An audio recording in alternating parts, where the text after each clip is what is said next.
Good evening, everyone. We're just past 5:30, so we'll go ahead and get us started. I'm Chris Hoffman, Mayor of Jacksonville Beach. Your city council is sitting up here at the dais, and want to welcome and thank you all for being here to learn more about the Adventure Landing project in today's open house. This evening's meeting is going to be hosted by Cindy Zimmer, and then Heather Ireland is our planning director. So I think we're going to start off with a presentation and then have some Q&A time after that, if I'm not mistaken. All right, thank you. Thank you so much. My name is Cindy Trimmer. I'm Steve Devenel's partner. He's sorry he couldn't be here. He got stuck downtown. He's on his way, so he'll be here for some of the questions after the fact. But we do everything together, so I'm really excited to be here and talk to you about what's going on for Adventure Landing. Yeah, we need to give you mine. And that's Cindy Trimmer, not Cindy Zimmer. My mistake. Just Trimmer, right? Trimmer. My apologies. All good. So it's Cindy, C-Y-N-D-Y, T-R-I-M-M-E-R. And my cell phone number for anybody that needs it is 202-607-4789. And Steve is 904-982-4425. We're both always available, always happy to answer questions. Please do not hesitate. So for anybody that was here for the last community meeting that we did where we kind of workshopped, the presentation is going to look very familiar, but I wanted to let everybody start off on kind of an equal footing. So we're all familiar with the Adventure Landing site. The first question everybody has asked us, is there a chance to preserve Adventure Landing? Is there any way it's going to stay? Unfortunately, the answer to that question is no. It will not be staying, but the developer that's looking at it is really invested in the community. He has his headquarters in the Jacks Beach area, and he really is passionate about the community. So we're here tonight because we want your feedback. We want this to be a collaborative process. We want to know what you want to see, what you're looking for. Don't hesitate again. We want the feedback. This is meant to be a dialogue. So after I run through this, we'll open it up for Q&A if you can just let me get through this. But if there are questions as we're going through the slides, let me know. So right now we're looking at a land use amendment and a rezoning. The land use amendment that's out there right now is kind of a hodgepodge of commercial fronting beach. And then working your way back, there is some recreation open space. The parcels behind that are actually slated for residential use. And we're looking at unifying everything so that we're clustering the residential along beach. We'll keep some recreation open space, and then we're converting a lot of the land that you see that's kind of the crosshatch to the wetlands area, so that will not be developed.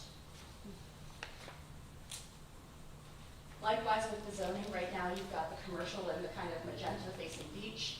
There's 2 PUDs on the property that currently allow seasonal parking, and then the blue is slated for residential development, the lands that are putting into that wetland area. In terms of the zoning, it's a large PUD. The reason we've approached it that way is because we know that there's going to be feedback from the community. We want the opportunity to be able to put things into this in terms of site planning, to lock it in. I know it gives commissioners and council folk a lot of comfort to be able to lock in a site plan so that when we say we're going to do something, it's actually committed to as part of this development process. This very, very dense table basically breaks down all of the conversion of the land use and zoning that we're going through. But the short answer is we're converting the commercial to residential. The residential that's along the back portion is going to be into that estuarine wetlands that will not be developed. This is the first stab at the architectural product we're looking for. We're looking at something that works with the neighborhood, that is in conformance with the community. Again, open to feedback on that front. This is our best guess. And in terms of site planning, we're looking at just under 430 acres. It is primarily a residential product. It is within the existing height limitations. It is parked at code. We're not looking at any deviations or anything like that from the guidelines that would otherwise be permitted.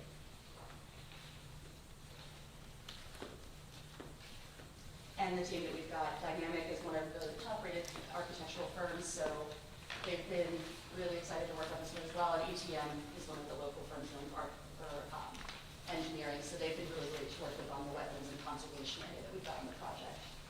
But I'm going to switch back to the site plan because I think that's probably the best description of what we've got going on.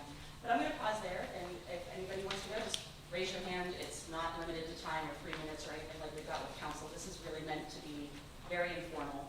So, any questions, go for it. Yes. If you could just give your name. My name is Robin Smith. I live on Colony Drive. My question is about one of the questions I have is about the wetland conservation area that you're talking about. It's my understanding that if it's a wetland, there's no building going to happen on that wetland, no matter what the zoning is. So if that's the case, I mean, I may be wrong about that, but my understanding is if it's wetland, you can't build anything on a wetland. So what really are you giving up? Is the city giving up by giving you this, putting a PUD on a wetland, which can't be built on anyway? That's one of my questions. Sure. Want to give me both, or do you want to go ahead and start? I got several, but I'll give you another. These may be questions for the city. The open recreational space. Right now, looks like what you're leaving is little triangular place areas as open recreation. It looks to me like it's retention ponds. The city would be giving up a large portion of the open recreational for high-density residential, and you get 2 retention ponds in return. To me, open recreation, it should be open, and there should be some recreation. That was the two big questions I had about what are you really giving the city by designating the wetlands that you can't build on anyway, and taking away all the open recreation. Sure. Maybe that's the 2 main questions for the folks that are streaming are basically, what is the city getting for this with the recreation open space designation and what's going to be proposed to be there, and then what is the city getting in the area that is reported for a conservation easement? right. So starting with the recreation open space, again, that category is recreation open space. It's not all recreation. So right now, what you have in recreation open space is parking. Yes, and that's the question for the city that I have as well. Right, so stormwater retention is considered an open space use, and that is appropriate for that land use category. So purporting to put the retention pond there, I mean, we couldn't do vertical development. We wouldn't be putting any of the multifamily in those areas. We would have to do a land use change if we wanted to go vertical and put the multifamily use there. But by citing the stormwater use there, that is appropriate for the existing land use category. How does that benefit us? It doesn't at all, because now it's pond, and you can't fill the pond. There's no recreation in the world. It's what? At the end of the day, that's kind of a trade-off use, because right Yes, now, like I very- said, it's surface parking. It's not a recreational use, it's an open Well, space yes. use. So it'll remain an open space use. Except it's terms going to be of- 6 feet deep in the water. In terms of the rest of the space that's kind of on the southern border of the project, which is the bulk of the land, going back to the land use category, that is currently a combination. Some of it is designated wetlands, a large portion of that is designated low-density residential development. Right, but is it developable? Is it buildable? Has that been determined? That property could be developed? Because the term wetlands means, There's various categories of wetlands, and there's different levels of protections available based on the wetlands that are there. right, There's also a process by which you can fill wetlands and make them developable, depending on what category of wetlands they are. I'd be at that meeting too. Okay, then we all, But basically with this, we're not fighting the fight, we're not trying to say we want to develop them, we're not trying to say we want to fill anything, we're instead agreeing that we're going to provide a greater level of protection by recording a conservation easement over all of that land, which also has the added benefit of saying we're not claiming any residential density bonus for that land. By taking it out of the project entirely and setting it aside, we're guaranteeing that the density will be kind of capped for anything that could go in that area on this acreage. So in terms of what you're getting an agreement that it's going to remain protected. It is under conservation easement, which is a whole separate process to go and try to amend something in the future. It's an extra layer of protection for that land so that somebody couldn't come along a year from now and say, oh yeah, just kidding, we didn't actually mean that. We want to do high density residential there. We want to do something else there. well, you've got PUD. I mean, once it's all PUD, it's probably changes, I understand. Yeah, I mean, But I would, land use and zoning are always changeable, and PUDs, we all know are yes, changeable. So that's why we've they're agreed fluid. to record the easement, so that there is that added layer of protection over it. And again, the developer is willing to give up the density he'd otherwise be able to claim because of that land being in the residential category. I would like to see a study done or something of this property, of actually how much of it is developable and how much of it is not. It looks to me by that, it looks like it's maybe half the most, just based on your designation, which is which is estuary and wetlands, and the rest of it is called residential content. Is that high density? I think that's residential high density and estuary wetland. That's the designation, but how much of that residential high density that you're calling, how much of that is actually could be built as apartments? To be perfectly honest, since we weren't looking to develop it, I haven't done any kind of extensive wetlands survey because we were just agreeing that we're putting that in wetlands and not developing it. Okay. Instead of building your apartment complex there and leaving the commercial property alone. So that's basically what you do. Looks to me like, I mean, my interpretation is that's what you're doing. Instead of building where it's already designated back there in the woods that you may not be able to build on, you're going to take the commercial and build it there. And the open space and build it there. That's what I see. Maybe I'm wrong, but it's right there. Well, that's the best explanation I Okay, can give in terms of the siting. I will let Heather chime in if there's anything Very that you think we didn't cover on it, but Thank you. yes. Next. Hi, I'm Kelly Canada. This is my husband, James Leland. We're here, a friend of ours, Ken Marsh, came to the last council meeting and presented some options to Mr. Debenow. I'm sorry if I'm saying that wrong. Deep out, but he takes all of them. And we really are in support of them and really encourage them. I think they do provide something back for the people that do live in and around the area. And I'm wondering if these concepts will be presented to everybody because they're not part of what we're seeing. I'm wondering how far Ken's ideas will go past the council meeting because he's not here today. He's out of town. So were you at that meeting? Steve Deepenow, my other half, was at that meeting. I was Okay. not personally at that meeting. Okay. But he said it's an ongoing dialogue with the developer. This is a pretty long process. Okay, so can I tell everybody in the room a little bit of just, I mean, I have very little knowledge of it. No, I don't want to do that. So Ken's idea was to create this whole area for living, shopping, eating, drinking, working, and play.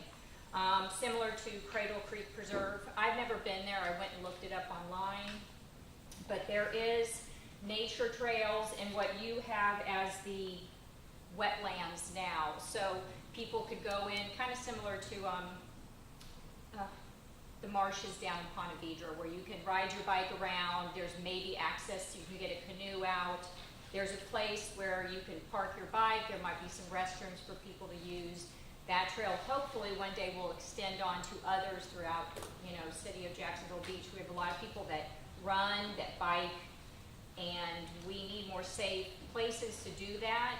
And I think creating some of the ideas with restaurants and some nice cafes with some of the apartments above makes it a more usable place. From my understanding, you all are still able to get your 427 apartments that you're looking to have. It's just making it maybe a little bit more visually appealing, such as Delray Beach has done. It's not just a facade of apartments with people pulling it out from a parking lot. It's really creating something more livable and something that I think as people come in and visit Jack's Beach, better shows the quality of this city. I think it's a fabulous place to live, and I think we need more places like this. I appreciate that. Thank you. Has anyone done a study on the traffic, the impact of getting on the beach going east and west? That's my concern. I have a condo there at Jordan Demir, and I know the school that's in and out, the cars are stacked up there going on Fairway Lane and on Cheddar, and then we've got all the concentration of cars that are there at the top of the loop, and Jordan Demir has a back road to it, and people used to try to park in there because there wasn't enough down here. My concern is the number of cars. If you have 400 units, I'm going to assume there are going to be 2 cars per unit. That's 800 cars coming out per day trying to get on Beach Boulevard. They're going to come over that bridge fast, and they leave going over the bridge fast. It's very difficult even to get from Fairway Lane to get across that traffic, to get over, to turn on to Penland. So you're going to add 800 more cars. How many stoplights are we talking about? I mean, it's going to be very, very congested.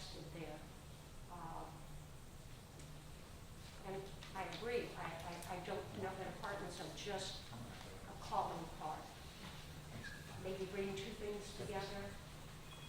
But, you know, we all know that Adventure Landing has been a calling card to get people, to get families out there to the beach.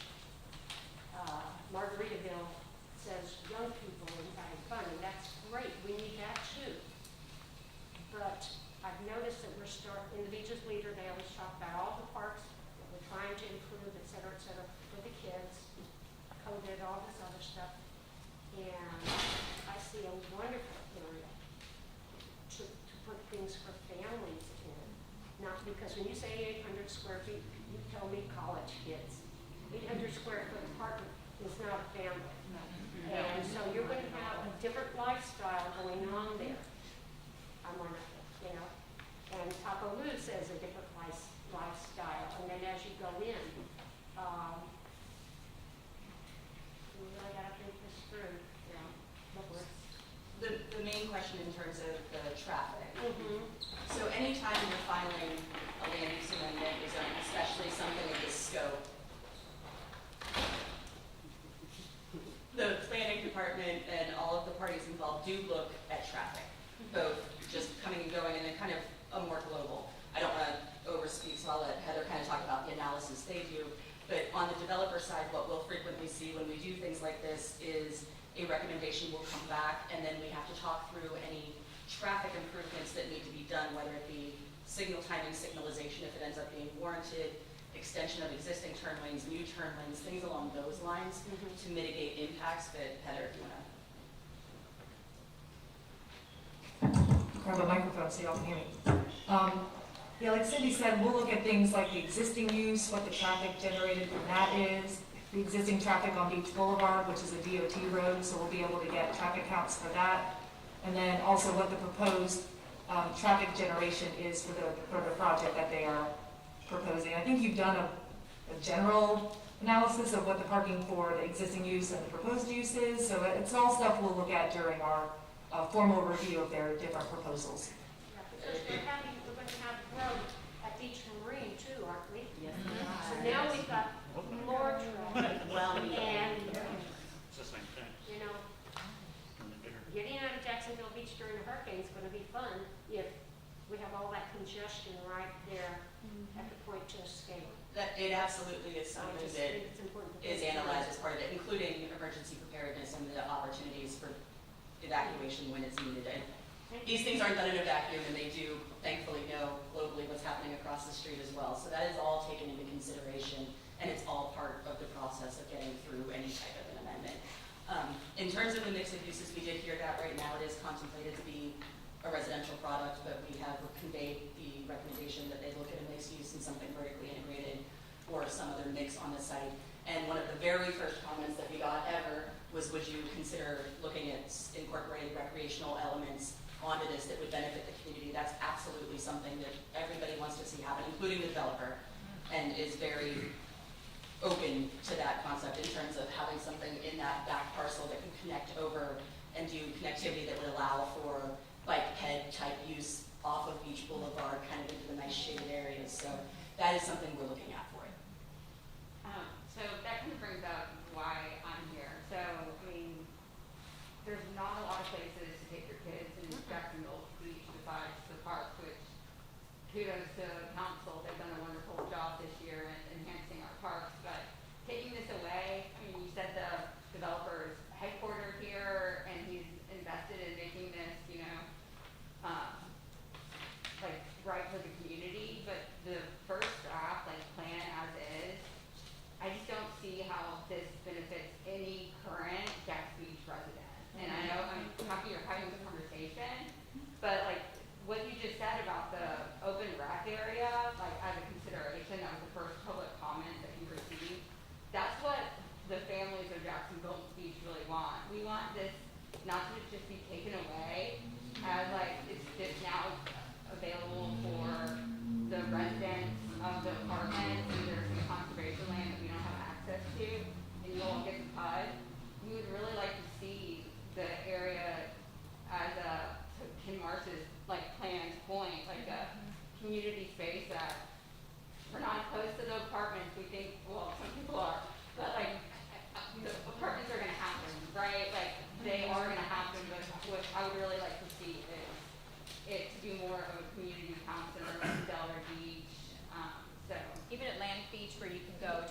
shop and someone's playing music and you can get a coffee and your kids can play in a little courtyard area, that's something that, you know, I think would be highly used. There's a lot of people on foot and bikes in this area. Yeah. Or mixed use. Well, I think the salient point is this, if we're having a meeting to serve the community, somebody brought it up. If the ship is sailed, there's apartments going there. So that's not open for, you know, debate. That's gonna happen. So the question is, what do you do beyond that to serve the community? Because apartments aren't serving, they're detracting in many ways, more than they're adding. So okay, I'm putting that aside. There's gonna be a bunch of kids living very close to me now, but what else am I getting out of that? Because I'm giving up you know, a little bit of peace. So what can you add back to the community that they're gonna get some type of use out of it? Because it's right now, it's you know, it's subtraction if it's just an apartment complex. So, and I don't know what the pixie dust is or what it needs to look like, but I hear this bit about families and we need a green place to go, and it would be nice to have some type of interconnected trail that you can get around Jack's Beach, which is impossible right now. It's like a, you know, it's like a death trap. So that's gotta be, this is a chance to do it. Right when you come over the bridge, this is who we are. So we're either like, you know, a mixed facility that has things for families, or it's a utilitarian apartment complex, and that's not very becoming. So, you know, this is a shot to make it look and feel like it serves the community. Captured it very well. I have a question. He just said the apartments are a done deal. Does that mean it's already decided those 400 apartments are gonna be built there? There's nothing approved yet. This is the developer's first proposal to the city of what he would like to do with the site. I mean, obviously, a lot of market analysis went into this as terms of highest and best use for the property. And everybody's sensitive to the fact that it's been a recreational facility and it's been an amusement park for a long time. And to the point of, you know, kind of the language of you're taking it away, they're closing down shop. So somebody else is gonna look at it, somebody else is gonna develop the site. Right now, in terms of commercial, you could do all kinds of commercial uses immediately on the front beach without any type of approvals. So this particular developer is looking at doing multifamily.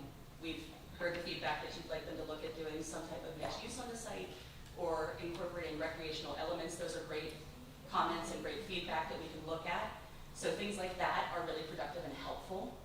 So if there's more specific feedback like that, we'd like you to look at incorporating these type of elements. But to your point, are we looking at please scrap and don't build multifamily there at all? I can't commit to something like that. Yeah, I'd like to throw out an idea. Instead of apartments, would it be possible to have like vacation rentals or small Airbnbs like they have out at Flamingo Lake? It's got a little kitchenette. You can squeeze a family in there. It's great for families. But you know, just like a little tiny house. But if we're going to have rentals, then at least people visiting would not be impacting the schools and the traffic as much, at least not during rush hour. And they have like a little general store where you can go in and pick up little things.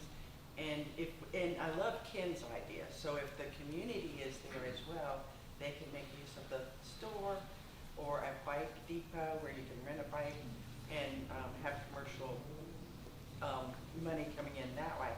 But having something more one story and that might not impact the community permanently. I know there are Airbnbs near me and they're not fancy, but the people are always very nice, even the kids, always nice and quiet. That's something that a lot of our developers incorporate into the design plans. It's something we can look at. Okay. I asked why Adventure Landing moved out. I don't represent Adventure Landing. You can kind of Google in the public records what's going on with them, but it's just not viable for them to continue operation there. They've shut down a couple locations. So is there any other way that I like that kind of commercial would be there? No one would in to develop something like that on the site. You said nobody would? When the property went to market, that wasn't something that was proposed for the site. So that means the people who own the property don't want that. So it sounds to me like what you're saying The is people that own the owners of property the put property it up for put it up sale. for sale, no bites to reopen eventually, and that's what you're saying. Correct. Nobody wanted that, nobody wanted that. That's not how it's played out now. But I'm sorry, to reiterate what the gentleman said, but you basically, in a kind of a way, you basically threatened to put a strip mall there. I mean, No, in I a way, said- you said there's nothing to stop you from building a strip mall there. You I- didn't use I- the term strip mall, but I heard that. You Please could don't do a take strip me mall out of there. context. What I said was today by right, without further approval of anybody, with it being commercially zoned, that's something somebody You could could do build today. a strip mall. But that doesn't necessarily mean that's what's gonna happen. But as a commercial space, a lot of things can happen, not just strip malls, you know. and- I didn't say strip mall, sir. I know, but that's the veiled threat that you, to me, it's a threat. And you have property that's zoned multifamily now in the back. If you wanna build an apartment complex, like I said earlier, build it where it's already zoned. It would be behind this, the city gives up nothing, we give up nothing, the zoning doesn't change. You build your apartments back there if you can get approval. I hear you. I understand you wanna make the most money you can and all that, and I also understand that if you do 420-something apartments, that's 800 and something cars, you've only got 800 and something parking places. So if you ask anybody that lives next to the old George Moore where they built those apartments, which was a down zoning, ask them how the parking is in that neighborhood now. Like I said, this It's is being terrible. put by code. What we're proposing is Yeah, the parking. well, by exactly code, what's it's required. not good enough because 800 cars and 815 parking places don't work. Ask the lady that works in Jordan tomorrow about parking. I can tell you. Okay, there everybody's ain't got enough three parking more places. cars. Every apartment's gonna have 2 cars. You get 3 visitors and they're parking in the street, they're parking next door, they're parking on top of the loop. Jordan DeMar knows that very well, my daughter lives there too. So maybe that's something for the city, maybe they need to change the parking designations, because that's too darn many apartments for that many parking spaces, in my opinion. Thank you. There's somebody over here. Well, I just want to say, I understand that it's probably going to be apartments, but why does it have to be so many? 427 apartments in that area with the traffic and the car and everything else and the other developments that's going on Beach. Beach Boulevard right now at rush hour is not a nice place to be as it is. Where are all those people going to go when they want to go to the beach? Where are they going to park? We don't have that, as far as I can tell, the end zones for the beach aren't going to be able to hold all those people when they want to go down there. You're going to provide a shuttle service for them to take from there. On holidays, we already have, the beach is overcrowded by everybody. This 427 apartments in this little spot is really going to impact our city and not in a good way. And that's what everybody's worried about. Maybe 200. Can you make enough money off of 200? We've heard you on the concerns in terms of the density and the traffic. We'll be working with staff on that. If they increase the square footage of each unit and decrease the amount of units, money is still there to be made, you just have less units. That's the type of market stuff that all the developers are looking at when they're trying to come up with their unit mix. Who is the current owner of the property? It's currently still owned by the Adventure Landing master entity, or I don't remember if it's closed. I'm sorry, I'm Steve Devino. I'm also one of the attorneys for the developer. I'm sorry I'm late. I was stuck at a hearing There's three names downtown. to talk in the team. Okay. I'm sorry, I was stuck downtown and just got here. So the property is already owned by our client, who is called Travato. And Travato is an entity that owns several properties in Jacksonville Beach as well as in downtown Jacksonville. So it's a local company that's actually headquartered in Jacksonville Beach. They're in the former J. Johnson Gallery is where their office is located. Sorry, when was that closed? How How many bidders did we have aside of your client? There were 20 bidders, and it was closed probably about 4 months ago, maybe 5 months ago. Yeah, it was a very, it was a highly sought after piece of property. And what my partner Cindy Tremor just mentioned about there not being any commercial bidders, there wasn't anyone in there asking to do adventure landing type uses. It was a mix of retail and multifamily folks that were bidding on it. Yes, ma'am, I know you're been up a long time. Yeah, I just wanted to clear up a few questions. I'm looking at your, I guess, 4 pages back, if you can flash that back up. Yeah, keep going. Keep going. And that's a beautiful picture. I just want to say thank you for letting us have some input on that, but can you go some more? That's it, that one right there. Okay, in looking at that, it says you have 427 units, correct? Yes. But you're not telling how much square footage per unit? Well, it's on average, it's about 850 square feet per unit is the average. And it's not on this page, but it's one bedroom, 2 bedroom, and 3 bedroom. I don't know the exact unit count. We haven't gotten to we're at the point where we have a massing study and we have an idea of what we think it will be, but we don't have like each room drawn out yet.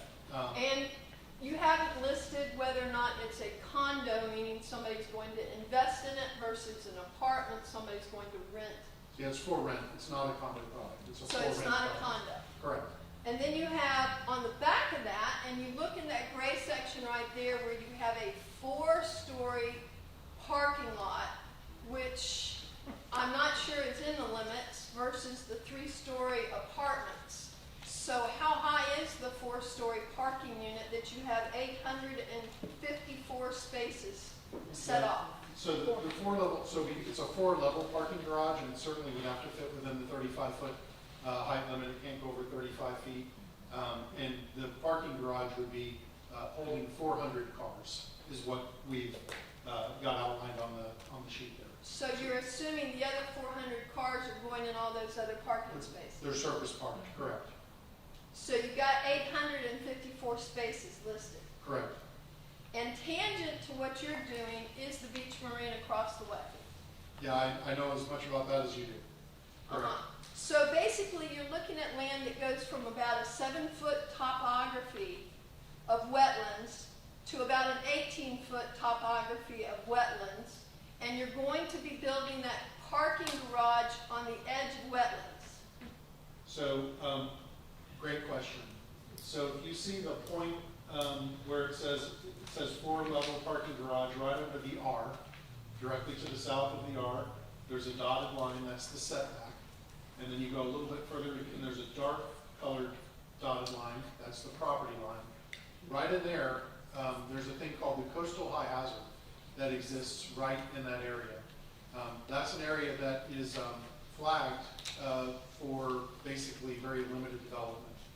You can't increase the level of intensity that already exists from a planning perspective inside the coastal high hazard. But the property that is north of those 2 dotted lines, where the parking garage is located, that is high, dry, no wetlands, I suspect, although I don't know. That's about 18 feet. Yeah, I suspect that there will be some fill required on the site, but we haven't done a conceptual grading plan to figure out, where the dirt ends up or how it goes. But there are no wetlands where that. Right, and you have to forgive me, but my eyes are kind of aged here. So I'm looking at the little parking lot, and then next to it is the trash. I'm assuming the trash collection for all 854 parking spaces, runoff, as well as the 427 units trash collection. Yeah, I don't know if that's the sole. This is again, you're asking great questions. This is a conceptual site plan that's very early in development. And so that is showing a location for trash. I don't know if that's the only trash facility throughout the property, but certainly we have to deal with our trash in a way that makes sense and in accordance with the code from a screening and buffering perspective. Right, so you've got your ponds, which you're trying to make connection to a nature area. I'm assuming the marsh. I'm not even sure what that's called over there off of the golf course area, but there's a little marsh park there that you can walk and kayak from or whatever. Cradle Creek. Cradle Creek. Yeah. You're trying to make that connection and make this hard to kind of go through all that. It doesn't connect to Crater Creek, I'm pretty sure. The city would know. I don't think it makes it all the way to Crater Creek. Oh, it does. Maybe it does in the swamp, yeah, possibly. Yes, it does. Yeah. It's all swamp. Every bit of it's swamp. Just Undevelopable like land, the right. part where the trash can is swamp.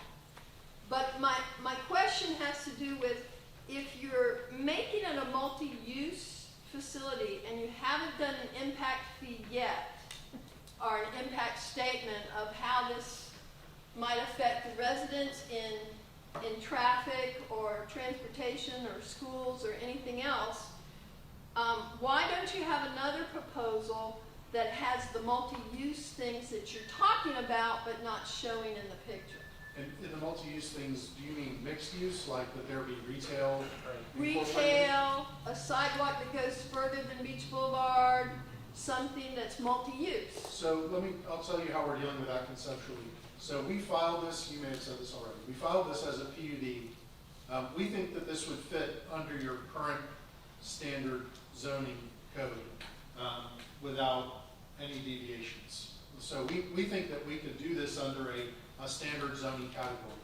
We filed it as a PUD in anticipation of feedback from the community so that we would provide our client with the flexibility to deal with issues like that.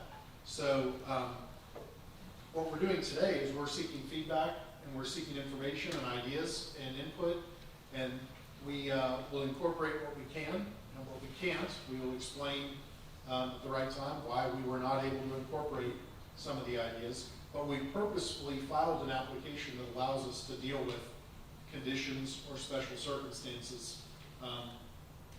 And so as far as concurrency or whatever we have to do in terms of school or traffic, again, we're not asking to get out of any of those requirements. Whatever those requirements are, we're going to meet them. And so I'm not sure, impact statement is a little bit of a loaded term. I hear that word differently than maybe you intend to mean it. There isn't, for example, an EIS, an environmental impact statement required for this property. That's a term of art that brings a whole bunch of stuff with it. I think what you're asking is, how do we know there's going to be enough schools room? How do we know there's going to be enough traffic capacity? All that stuff. Well, that's all part of the analysis that we're going through. Well, in the 2030 growth development plan that was already approved by the state of Florida, these are separate parcels that you're trying to build on with different purposes. And if you're changing all of the zoning from what has been in the plan, the growth plan for many years, then I think it needs a little bit more dialogue than just having a really pretty, and I have to say that it's a gorgeous modernization of Jacksonville Beach without a doubt. But in the meantime, it would be nice if we had all the facts that show multi-use facilities instead of strictly the apartments, or no condos, right? Just apartments. Right.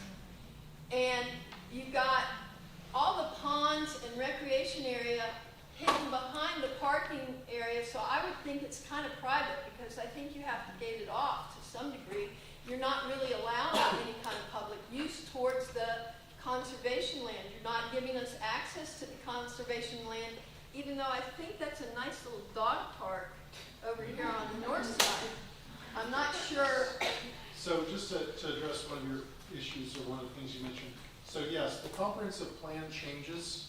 Again, every piece of property in Florida has two designations. They have a comprehensive plan designation and they have a zoning designation. We have to change both in order for this to be approved.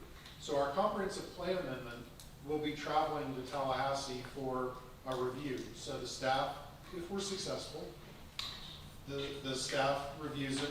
They issue a report. We have a conversation about it in front of all the boards, the planning commission, the city council.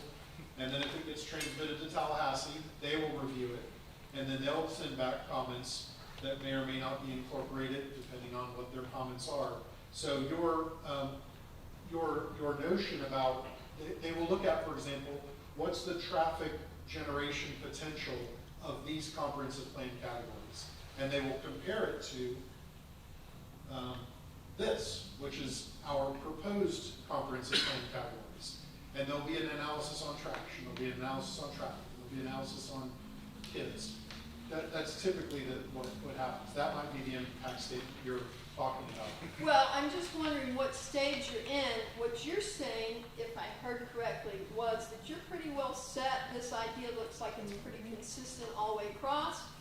And I'm saying that the parcels haven't even been rezoned yet according to the growth plan, and it still has a lot more stages. And I do appreciate the opportunity for you to listen to the input, but it just seems 427 units with 854 parking units, and one of them being a 4-story parking lot is a little bit more than we can actually sustain in Jacksonville Beach.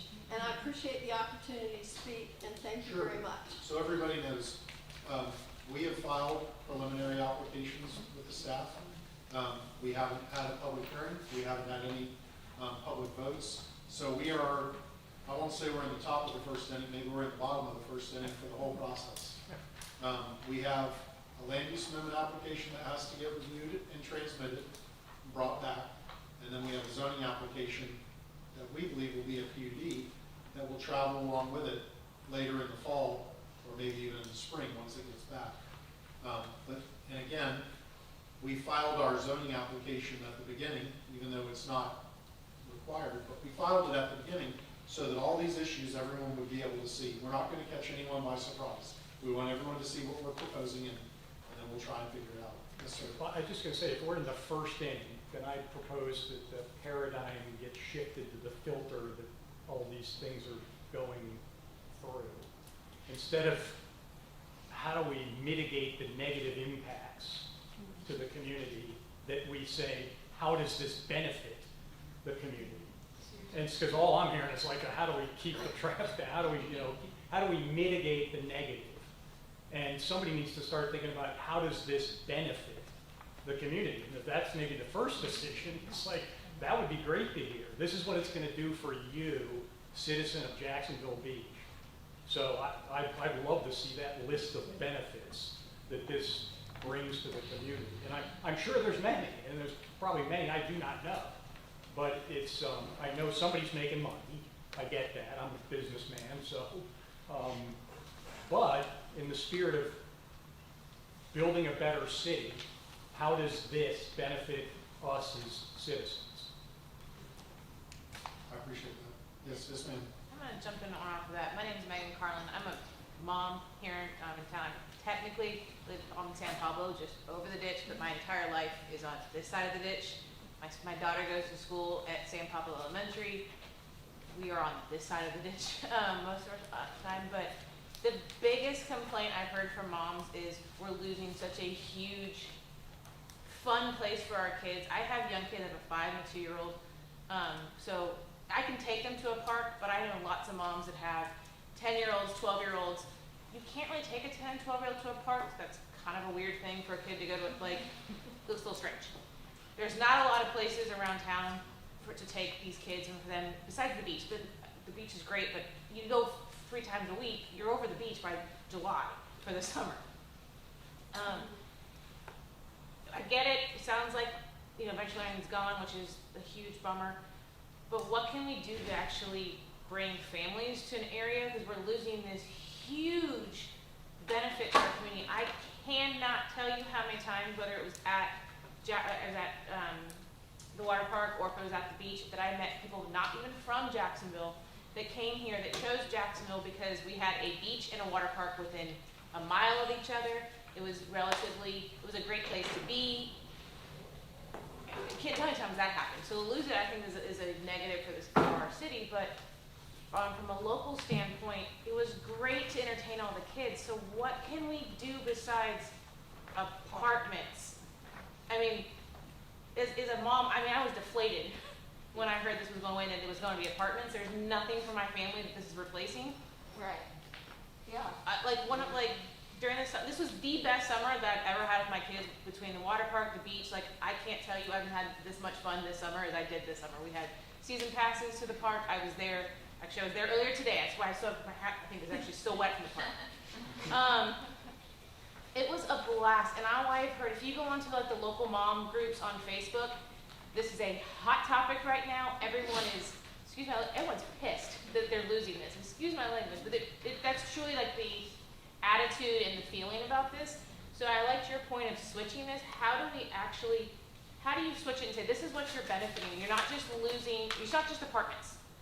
What can you do for this community to actually help? I mean, like, even like the mini donut place, it's not in a very big space, but like they have this great little courtyard and it's great for kids. You know, what's things like little things like this, okay, no, it's not a venture landing, but at least it's not just apartments.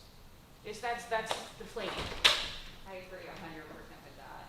It's, Because I don't know if I can just tag on that, Yeah. yeah. Mom of toddlers. I'm not taking my kids even to a cafe underneath a bunch of apartments filled with a bunch of single people. I'm Yeah. just not going to take my kids there. That's not appealing to me. I will go somewhere where I feel safe, where I know my kids are safe, and it's not a place like that. So maybe we can't, totally get rid of the apartments. Hint, hint, we'd all like them gone. But could your developer make money with some other, because that's the bottom line, is that money, tax dollars for the city, I'm sure. Is there a way that we can figure out something that will draw tourism, that will keep our families happy, that will keep us here? Because otherwise, we'll all be shipping to somewhere else to find something to do while this then becomes. So I can only speak from my personal experience. So I have 3 kids. My wife went to adventure landing many more times than I did, admittedly, but I'm certainly familiar with it. My kids are now teenagers and one in college, so we're kind of past that part of the cycle. But yeah, my kids are pissed off at me for adventure landing being a part of what I work on. But and I really don't want this to sound as cold as it might, but they went out of business. A judge ordered that the property be closed, and then the property owner who wasn't getting paid rent put the property up for sale. And there were lots of bidders, and there weren't any bidders saying, I'll take over Adventure Landing. And not even at any price. So it wasn't like there was the guy who was in 18th place that said, I'm within $1 million, give me a shot. I mean, there were no, and you have to take my word for it, but there were no commercial Adventure Landing bidders. And so, what can I say? It sucks. I mean, honestly, I'll just say it sucks. But I do hear your point, and I'm sorry I missed your name, but the overall resonating point that I hear is, what's in it for Jack's Beach? What's in it for Jack's Beach residents? Again, I have to say, not part of the criteria, not part of the measuring stick on a rezoning, but it's something we're definitely sensitive to. The group that owns the property is based in Jacksonville Beach. They have other property in Jacksonville Beach. They want Jacksonville Beach to succeed. They want this property to be successful. So we're going to see what we can do. I can't promise I'm going to meet your expectations, but we're going to come up with a list and see what we can do. Yes, ma'am. Hi, Heather McConville. Just really quick, I wanted to find out more about the owner of the property. So he said his business is in Jacksonville Beach and he has other properties. Does he have other PUDs, or can you give us an idea of what he does with those other properties? Right. So you can Google Travato, Trevato, and you can get their website. You can see what other things that they've done. But yeah, they've done other multifamily projects. They've done other retail projects. They have a very big retail project under development right now on San Pablo Road, across the street from the Mayo Clinic. You may have seen that there's if you're driving north on San Pablo, on the right-hand side, there's going to be a gate gas station. And then just beyond that, a little bit further north, there's a big piece of property that you probably never knew existed because you just drove by it, it was pine trees. That piece of property is under development for apartments, retail, hotel, by the same developer. Another one that's pretty high profile is downtown Jacksonville. If you go to, I think it's 1320, it's either 1320 or 1230. 1230 Hendricks Avenue. If you look at 1230 Hendricks Avenue, it's right across the street from Dagley's Funeral Home. It's at the corner of I-95 and Hendricks Avenue. They're right across the street from V Pizza. That's a better marker maybe. Sidecar V Pizza right there. They are clearing that property right now for a mixed-use development. A little different because it's a downtown development, but it's about a 6-story project, retail on the ground floor, residential above, all wrapping around a parking garage. So very sophisticated development group, very thoughtful. You'll see the designs on those. Some of you will like it, some of you will hate, but some of you will hate it. But overall, very thoughtful developer, and you can easily see those. I'd say were the two most recent examples that are about to start. Yes, ma'am. My name's Shani Towson. I don't know if you can answer this, or maybe it should be Jacksonville City Council, but I know Jacksonville Beach has like a max residence population that was done many years before my time. My question is, does this align with what we're doing, or are we going past our capacity with this? Because on Saturday, it takes me 30 minutes from my house on 3rd Avenue South just to get to Target. And that's crazy. Like, I can do a bike ride in 7 minutes, which we do on the preferred bike and everything because of how bad traffic is. I'm just thinking about traffic and footprint, and I believe I saw Mr. Jansen walking the other day down Cheddar just to like see all the development. I know like our beach in general is changing, some for the better, some for less interest. So my concern, and as a mother of 2 kids, my kids are just as devastated as every other mom's kids here. Like, we had our last hurrah, cashing $15,000 tickets, tokens. They thought we were crazy, but we've been saving them for years. But I know this is probably going to happen. I'm okay with change. Capacity limits are my concern, just to make sure we can support it. I do agree, like maybe adding some type of element that doesn't just make it feel it's just like another apartment complex.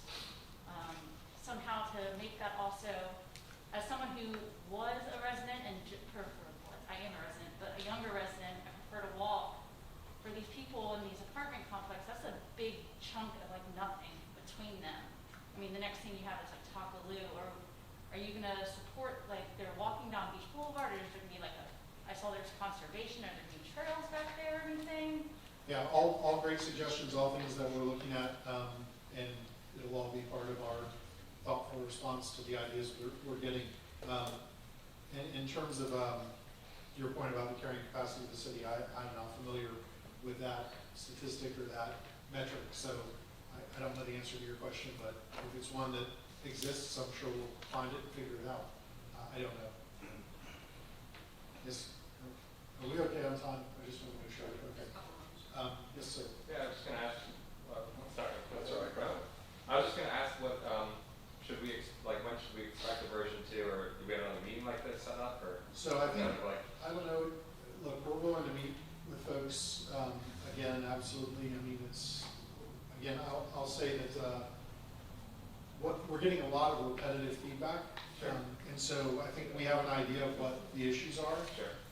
Our preference would be that we have our application for the land use amendment start moving, and that we continue working on the rezoning with everyone.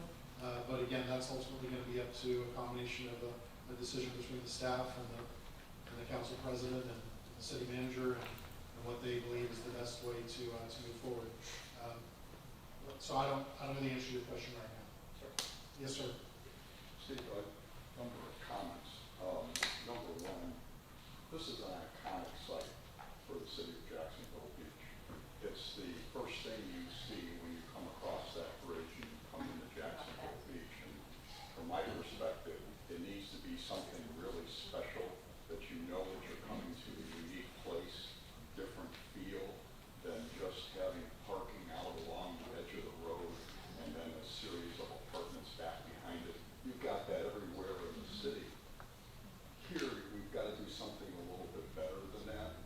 I think once we do a development here, what that's going to do is spur things on as you go further down Beach Boulevard into the downtown area. And so what we create here is going to be the catalyst for a lot of other things, including just across the street, the marina development, as well as the other side of 20th Street on the east side of it, what's right now just some small retail type development. All of that's going to get redeveloped very quickly. So the character and what we create here is going to be very important for the city of Jacksonville Beach, and sitting down with a developer and really coming up with a design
experience on projects like these. A self-selected group that wants to have that conversation is typically better than elected officials reaching out and appointing people. And I have a bunch of reasons why, but I won't bore you with all those right now. But yeah, if there's a self-selected group of 3 or 4 or half a dozen people that want to spend more time talking about the site plan, we're happy to have those conversations. I'll throw one thing out. For example, your code, despite the comments about parking, parking at 2 per unit is extremely high. From across the board, multifamily projects, garden style, infill, urban, whatever style, Texas wrap, whatever kind you want, typically go between 1.2 and 1.75 parking spaces per unit. And what you find is, because there's always units that are vacant, by the way, I'm not pitching for a parking reduction. We can meet the parking code requirements. So I'm fine either way. But building on your idea, for example, I think that I could convince a small group or a big group, given enough time, that you could reduce the parking here, you could enhance the landscaping, and have a better project. But obviously, we're not going to do that today.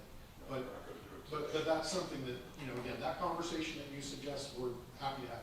Let's please do something about the architecture, because the architecture to me in that plan is just something that's quickly put together for eyewash. Yeah.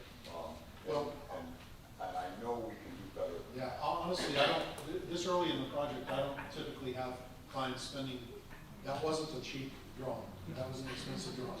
And so I typically don't have developers or clients doing that this early in the process. They usually wait till they're a little further in. He's very fired up about it. He knows it's an iconic site. He owns other property in Jacksonville Beach. He wants it to succeed and look awesome. So Cindy gave out my phone number, her phone number. I would urge you to call me, email me, text me, or Cindy, if you feel more comfortable with Cindy. We'll continue the conversation.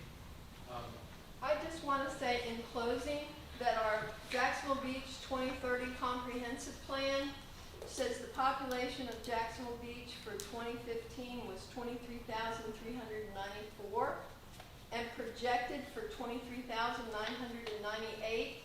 So just as a comment for city council use, it would be nice to follow the comprehensive plan that was put in place in 2010 through 2015 that projects what we should be looking at for 2030.